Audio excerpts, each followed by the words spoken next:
بیا رسول الله صلی الله علیه وسلم بیا بله خبره بیا کوي، بیا د عالم په باره کې وایي د عالم پر بزرګ باندې، بزرګ خو نو تاسې پېژنئ، بله خو دا چا خپله اصطلاح ده، دا 5 وخته لمونځ چې کوي، زکات ورکوي، که حج ورباندې فرض و حج کوي، د رسول الله صلی الله علیه وسلم طریقه یې خپله کړي، دا خو بزرګان دي.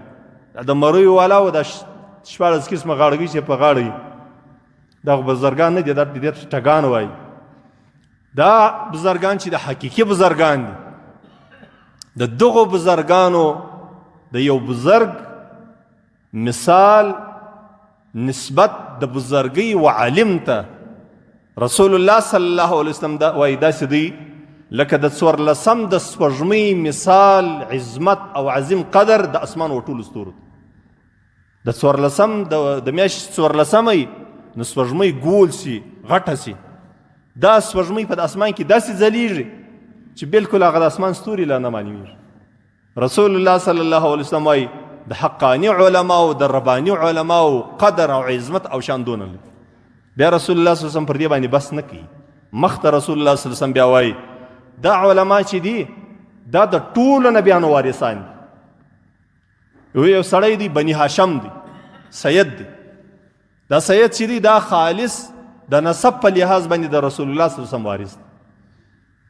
سید صرف د نسب په اعتبار باندې اوس کې عمل شو خو نو بیا بلا پیدا ورته وکړي، که عمل نه وشه نو بیا په دې په قوم په نسب باندې سړی نشي خلاصېدلی. ځکه حدیث شریف کې دا رقم توري راځي، رسول الله صلی الله علیه وسلم ومن بطأ به عمله لم يسرع به نسبه، چې عمل دې د کار نه په نسب باندې نشي خلاصېدلی. جناب علی چې هر څونه معتبر نسب دي، لکه زموږ او ستاسې په پښتنو کې بني هاشم سیدان دي، او یا د سیدنا ابوبکر او د عمر رضی الله عنهما د دې خاندان دي، حضرات ورته وایي، او یا خواجګان دي، یا نور صاحبزادګان دي، یا اخوندزاده خیل دي، مطلب ستانه موږ معتبرې کورنۍ بولو. په قوم باندې سړی نشي خلاصېدلی بالکل دي. یو قدم هم د آخرت په ورځ باندې د قوم په خاطر باندې ته مخته نشي اخیستلی. څوک وایي؟ رسول الله صلی الله علیه وسلم وایي.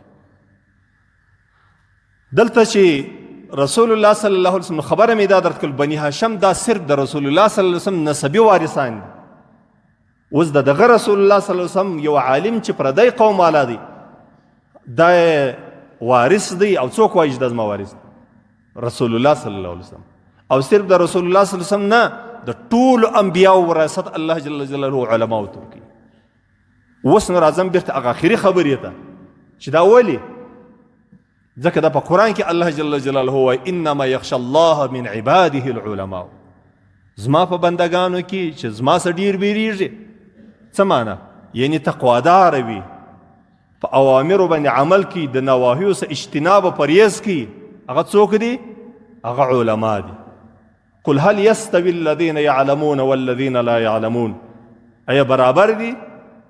دا عربي محاوره ده، دا استفهام دی، او په استفهام کې استفهام انکاري دی ته وایي، یعنی نه دي برابر هغه خلق چې هغه علما دي له هغو خلکو سره چې هغه بې علمه دي. الله وایي دا نه دي برابر، د دوی لوی مقام دی. د چا لوی مقام دی؟ د علماو لوی مقام دی. وجه یې دا ده چې علما چې څونه د الله سره سړی شناختی دونه به د الله سره بیا احتیاط کوي، چې څونه د الله جل جلاله په اوامرو باندې خبر وي، په نواهیو باندې خبر وي، نو اوامر به پرځه کوي، د نواهیو څخه اجتناب او پرهیز کوي. در ټولو زیات خبر څوک؟ در ټولو زیات علم الله جل جلاله رسول الله صلی الله علیه وسلم ته ورکړی. او د رسول الله صلی الله علیه وسلم د عبادت شان به دا رقم و چې رسول الله صلی الله علیه وسلم په تنها په نفلي لمانځه کې به رسول الله صلی الله علیه وسلم دونه ودرېدي چې پښې به یې وپړسېدلې په نفلي عبادت کې. رسول الله صلی الله علیه وسلم دا رقم کړي دي چې سورة بقره، سورة آل عمران، سورة النساء، دا ټول سورتونه په یو رکعت کې ویلي. دا د چا شانو؟ دا د رسول الله صلی الله علیه وسلم، ځکه دی د ټولو زیات خبر و.